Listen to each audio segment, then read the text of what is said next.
আসসালামু আলাইকুম, welcome to এক্সপায়ারেক্স। এর আগে আমরা ত্রিকোণমিতিক অনুপাত অনুশীলনীর 9.1 অনুশীলনীটি শেষ করেছি।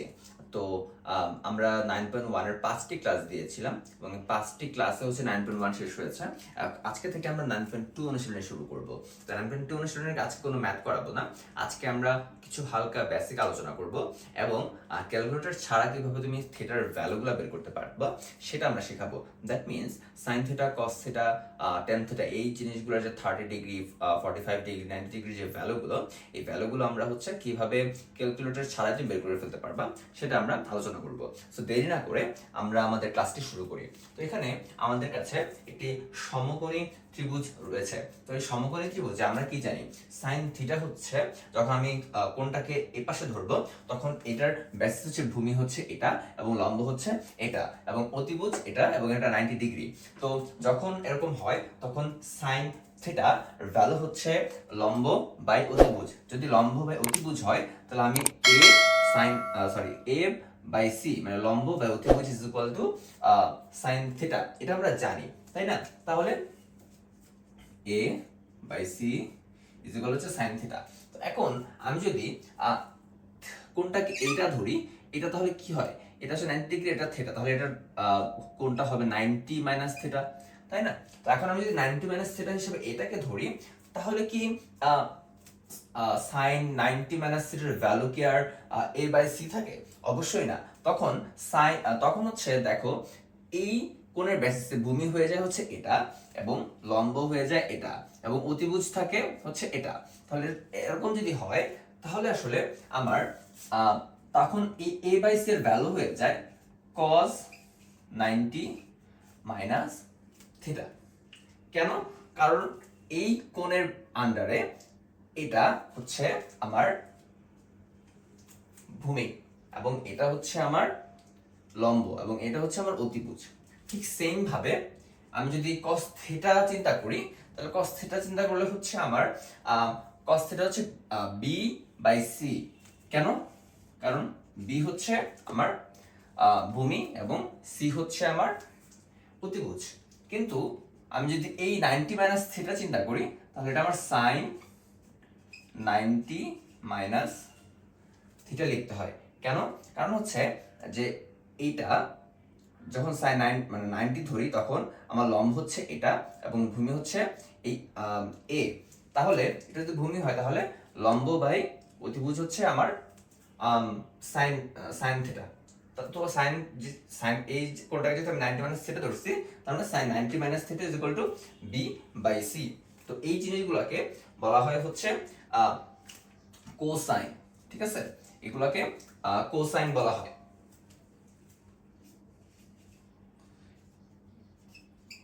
এটাকে কোসাইন বলা হয়। তো এখন আমি যদি tan এর ভ্যালু বের করতে চাই তাহলে tan AB হচ্ছে আমার tan থিটা। এখন আমি যদি 90 মাইনাস থিটা করি তাহলে এটা হচ্ছে cot 90 মাইনাস থিটা। তো এই জিনিসটাকে বলা হয় হচ্ছে ট্যানজেন্ট। তো এইভাবে হচ্ছে আমরা যখন থিটার ভ্যালু চেঞ্জ করে দিবে তখন হচ্ছে অন্য মানে থিটাগুলোর ভ্যালু যখন চেঞ্জ করে তখন আমরা tan theta, cos theta, sin theta এইগুলোর ভ্যালু আমরা চেঞ্জ করে বের করব। তো এই জিনিসগুলা আমরা যদি আমাদের পরীক্ষার হলে যখন এইভাবে চেঞ্জ করে দেব তখন অবশ্যই আমাদেরকে ইমপ্রোভাইজ করে বুঝতে হবে যে আসলে কোনটা লম্ব কোনটা ভূমি। সো এটা যদি তোমরা বুঝতে পারো তাহলে অবশ্যই এই ধরনের ম্যাথে কোনো তোমাদের সমস্যা হবে না। ঠিক আছে?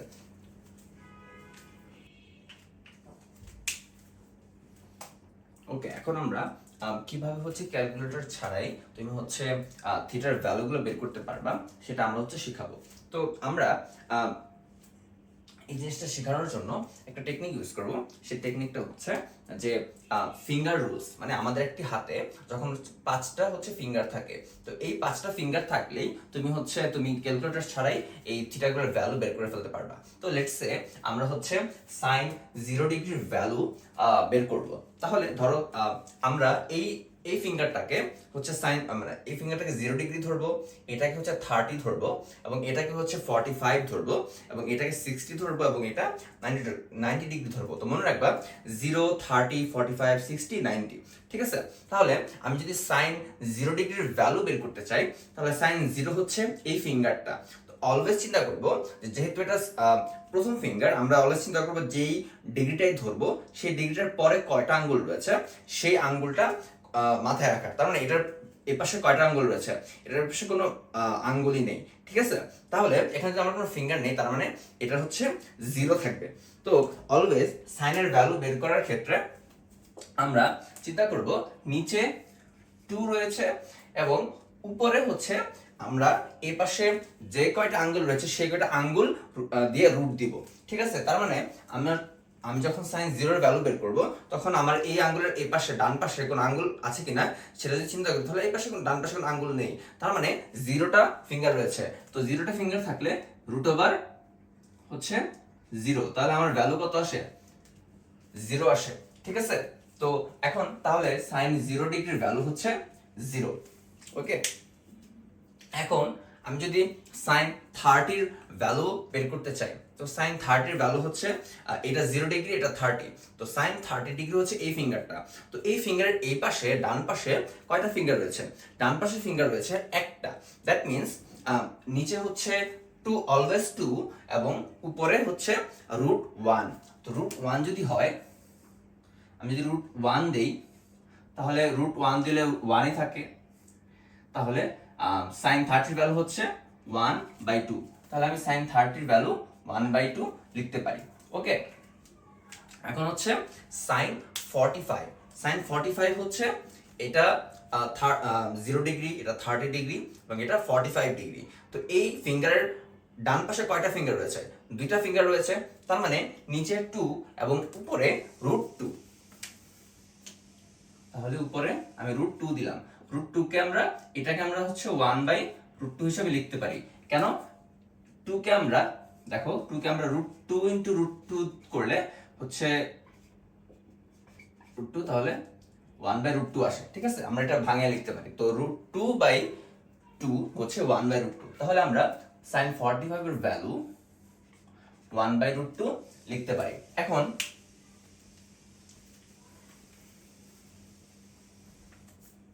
এখন সাইন 60 এর value, sine 60 0 degree, 30 degree, 45 degree, এবং এটা হচ্ছে 60 ডিগ্রি। তো 60 ডিগ্রির ডান পাশে 3টা ফিঙ্গার রয়েছে, তার মানে আমরা উপরে ধরবো, অর্থাৎ লবে ধরবো হচ্ছে √3, এবং নিচে অলওয়েজ শুধুমাত্র 2। তাহলে আমি উপরে √3 ধরলাম, বিকজ আমার এই ফিঙ্গারের ডান পাশে 3টি ফিঙ্গার রয়েছে, এই 3টি ফিঙ্গার। তো এই 3টি ফিঙ্গার থাকার কারণে আমি উপরে √3 ধরবো, আর নিচে অলওয়েজ হরে √2, শুধুমাত্র 2। তাহলে সাইন 30 এর ভ্যালু হচ্ছে √3/2। ওকে, এখন সাইন 90 এর ভ্যালু, তো 0 ডিগ্রি, 30 ডিগ্রি, 45 ডিগ্রি, 60 ডিগ্রি, আর এটা হচ্ছে 90 ডিগ্রি। সাইন 90, তো সাইন 90 এর ডান পাশে 4টি ফিঙ্গার রয়েছে, তাহলে আমি 4কে √2 দিয়ে যখন √2 করব, তখন 4 হয়ে যাবে 2, আর হরে সব সময় 2। তাহলে আমি √4 যদি দেই, তাহলে এটা কি হয়ে যায়? 2/2 হয়ে এটা 1 হয়ে যায়। তার মানে সাইন 90 ডিগ্রির ভ্যালু হচ্ছে আমার 1। ঠিক আছে, তো আমরা খুব সহজেই ক্যালকুলেটর ছাড়া হচ্ছে সাইন থিটার ভ্যালু বের করে ফেলতে পারলাম। ঠিক আছে, তো তারপর হচ্ছে আমি কস থিটার ভ্যালু বের করব। ওকে, তো কজের ক্ষেত্রে আমরা যখন সাইনের ক্ষেত্রে আমার ডান পাশের ফিঙ্গারগুলো কাউন্ট করেছি, কজের ক্ষেত্রে আমি আমার বাম পাশের ফিঙ্গারগুলো কাউন্ট করব। মানে হচ্ছে আমি যদি cos 0 এর ভ্যালু বের করতে চাই, তাহলে হচ্ছে এটা হচ্ছে cos 0, তো আমি বাম পাশে কয়টা ফিঙ্গার রয়েছে সেই জিনিসটা খেয়াল রাখবো। ঠিক আছে, তো আমি এখন cos 0 এর ভ্যালু বের করব। cos 0 হচ্ছে প্রথম 0 ডিগ্রি হচ্ছে 8 ফিঙ্গারটা, এবং আমার বাম পাশে রয়েছে 4টা ফিঙ্গার। তাহলে 4টা ফিঙ্গার থাকলে √4 আর নিচে হচ্ছে অলওয়েজ 2 থাকে। তাহলে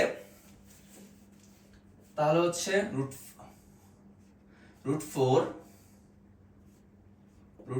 আর নিচে অলওয়েজ 2, তাহলে 2/2 = 1। তাহলে cos 0 ডিগ্রির ভ্যালু হচ্ছে 1। ঠিক আছে, তারপর আমি cos 30 ডিগ্রির ভ্যালু বের করতে চাই, cos 30 ডিগ্রির ভ্যালু বের করার জন্য এটা 0 ডিগ্রি, এটা হচ্ছে 30 ডিগ্রি। তো এটা যদি 30 ডিগ্রি হয় তাহলে এই পাশে বাম পাশে কয়টা ফিঙ্গার রয়েছে? 3টা ফিঙ্গার রয়েছে। তাহলে নিচে অলওয়েজ 2 এবং এই পাশের 3টা ফিঙ্গারকে আমি √3 করব। তাহলে আমি পাবো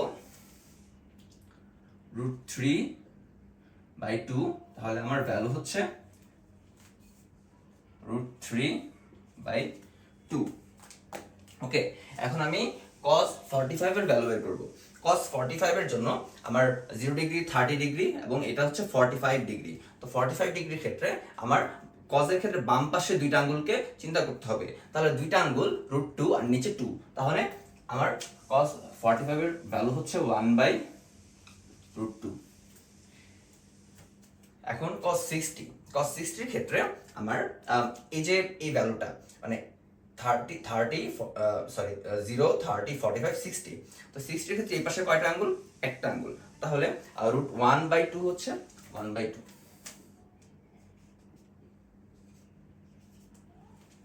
এখন হচ্ছে cos 90, ঠিক আছে? cos 90 এটা হচ্ছে 90 ডিগ্রি। তো এটা যদি 90 ডিগ্রি হয় তাহলে বাম পাশে এই আঙ্গুলের বাম পাশে কয়টা আঙ্গুল রয়েছে? একটা আঙ্গুল নাই, মানে 0 রয়েছে। তাহলে আমার এটা হয়ে যাবে 0। কেন? কারণ হচ্ছে √0/2 মানে হচ্ছে 0, ঠিক আছে? তো cos 90 ডিগ্রির ভ্যালু হচ্ছে 0। এখন আমি tan থিটার ভ্যালু বের করব, ঠিক আছে? তো এখন আমি যদি tan থিটার ভ্যালু বের করতে চাই তাহলে ধরো tan 0 ডিগ্রির ভ্যালু বের করব। এখন tan এর ক্ষেত্রে আমি হচ্ছে নিচে আর 2 দিব না। tan এর ক্ষেত্রে আমি হচ্ছে দেখব যে আমার ডান পাশে কয়টা আঙ্গুল রয়েছে এবং বাম পাশে কয়টা আঙ্গুল রয়েছে, ঠিক আছে? তো এখন আমি tan 0 এর ভ্যালু বের করতে চাই। 0 ডিগ্রির ফিঙ্গার তো এটা যদি ফিঙ্গার হয় আমার ডান পাশে কয়টা রয়েছে? ডান পাশে যেটা সেটা হচ্ছে লবে বসবে এবং বাম পাশে যেটা সেটা হচ্ছে আমার হরে বসবে, ঠিক আছে? তাহলে tan 0 ডিগ্রির ভ্যালু হচ্ছে ডান পাশে 0 ফিঙ্গার, বাম পাশে 4 ফিঙ্গার। তার মানে 0/4 মানে হচ্ছে 0। tan 0 ডিগ্রির ভ্যালু হচ্ছে 0, ঠিক আছে? এখন আমি tan 30 ডিগ্রির ভ্যালু বের করতে চাই। tan 30 ডিগ্রি হচ্ছে এটা। তো এটা যদি হয় ডান পাশের যে কটা ফিঙ্গার সেটা হচ্ছে আমার হবে ডান পাশের যে ফিঙ্গারটা সেটা হচ্ছে আমার লবে বসবে এবং বাম পাশের ফিঙ্গারটা আমার হচ্ছে হরে বসবে, ঠিক আছে? তো এখানে 1 আর নিচে হচ্ছে 3টা ফিঙ্গার, বাম পাশে 3টা ফিঙ্গার আর ডান পাশে হচ্ছে একটা ফিঙ্গার। তাহলে √1/√3, তাহলে 1/√3। tan 30 ভ্যালু হচ্ছে 1/√3। ওকে, আচ্ছা। এখন আমার tan 45, 0, 30, 45 ডান পাশে দুইটা ফিঙ্গার, বাম পাশে দুইটা ফিঙ্গার। ডান পাশে দুইটা ফিঙ্গারকে √2 রুট দিয়ে ওই ডান পাশে ফিঙ্গার বসাবো, ফিঙ্গারের ভ্যালু বসাবো এবং বাম পাশে ওই রুট দিয়ে ওই ফিঙ্গারের ভ্যালু বসাবো। তাহলে আমার ডান পাশে দুইটা ফিঙ্গার, বাম পাশে দুইটা ফিঙ্গার হলে তাহলে আমার লবে হচ্ছে √2, হরে হচ্ছে √2। তাহলে ভ্যালু হয় 1। tan 45 ভ্যালু হয় আমার 1। এখন tan 60 হচ্ছে ফিঙ্গার হচ্ছে এটা, ডান পাশে 3টা ফিঙ্গার, বাম পাশে একটা ফিঙ্গার। তাহলে √3 আর √1 এ হচ্ছে শুধু 1 থাকে, তার মানে আমার ভ্যালু হচ্ছে শুধুমাত্র √3। এখন আমার 90 ডিগ্রি, ওকে? tan 90 ডান পাশে আমার 4টা ফিঙ্গার এবং বাম পাশে একটা ফিঙ্গার নেই। তাহলে √4/0 সামথিং বাই 0 যদি হয় তাহলে সেটা অলওয়েজ ইনফিনিটি। কারণ কি? তুমি যদি 0 দিয়ে √4 কে ভাগ দিতে চাও, তুমি যতই ভাগ করো, তুমি যতই এটাকে ভাগ করো, এটা কখনো 4 এর কাছাকাছি আসবেই না। তুমি 1000 বার ভাগ করলে, কোটি বার ভাগ করলেও তুমি এটার ভ্যালু পাবা না। তো এই জন্য তুমি হচ্ছে এটা আস্তে আস্তে এটা ইনফিনিটির দিকে যাইতে থাকে। তাই sin 90 ডিগ্রির ভ্যালু হচ্ছে ইনফিনিটি, ঠিক আছে? তো টেকনিকটা আশা করি তোমরা বুঝতে পেরেছো। তো আমাদের আরো রয়েছে cosec রয়েছে, sec রয়েছে, cot রয়েছে, এগুলো ফিঙ্গার দিয়ে বের করা যায়। কিন্তু তোমরা এত কষ্ট করে ফিঙ্গার দিয়ে বের করতে হবে না, বিকজ তুমি যখন সাইনের ভ্যালু জানবা, তুমি হচ্ছে কজের প্রত্যেকটা ভ্যালু তো সাইনের উল্টো, তখন তুমি উল্টো করে দিবা। তুমি যখন কজের ভ্যালু জানবা, কজের প্রত্যেকটা ভ্যালু হচ্ছে সেকের উল্টো, তো তুমি উল্টিয়ে দিবা। এবং টেনের ভ্যালু জানলে তুমি হচ্ছে প্রত্যেকটা ভ্যালু হচ্ছে টেনের উল্টো, তখন তুমি কটেরটা বের করে ফেলতে পারবা ওই ভ্যালুটা উল্টিয়ে দিয়ে। তখন ইজিলি তুমি হচ্ছে ক্যালকুলেটর ছাড়া এভাবে তুমি সাইন, কস, টেন, কসেক, সেক, কট প্রত্যেকটার ভ্যালু তুমি বের করে ফেলতে পারবা। তো এটা কেন গুরুত্বপূর্ণ? এভাবে ক্যালকুলেটর ছাড়া অনেক হচ্ছে মুখস্থ করে, তো মুখস্থ করার ক্ষেত্রে অনেক ক্ষেত্রে ভুলে যেতে পারে। অনেক হচ্ছে ক্যালকুলেটর ইউজ করে, ক্যালকুলেটর তো তোমাদের এসএসসি তে ইউজ করতে পারবা, কিন্তু অনেকে দেখা যায় হচ্ছে বিভিন্ন কলেজ অ্যাডমিশন এক্সাম দিতে চায়, অলিম্পিয়াড দিতে চায়, সেক্ষেত্রে কিন্তু ক্যালকুলেটর ইউজ করতে দেওয়া হয় না। তো এই ক্ষেত্রে তুমি যদি এই টেকনিকটা মাথায় রাখো, মুখস্থ করা ছাড়াই তুমি হচ্ছে এটার ভ্যালু বের করে ফেলতে পারবে। আশা করি তোমরা হচ্ছে আজকের টেকনিকটা বুঝতে পেরেছো এবং বেসিকগুলো বুঝতে পেরেছো। সো আশা করব যে পরবর্তী ক্লাস থেকে এই ক্লাসটা পুরোপুরি দেখবো এবং পরবর্তী ক্লাসটা জন্য অপেক্ষা করবে, এবং পরবর্তী এর আগের যে ক্লাসগুলো তোমরা যেভাবে দেখেছো সেইভাবেই হচ্ছে পরবর্তী ক্লাসগুলো মনোযোগ দিয়ে দেখবা। Thank you.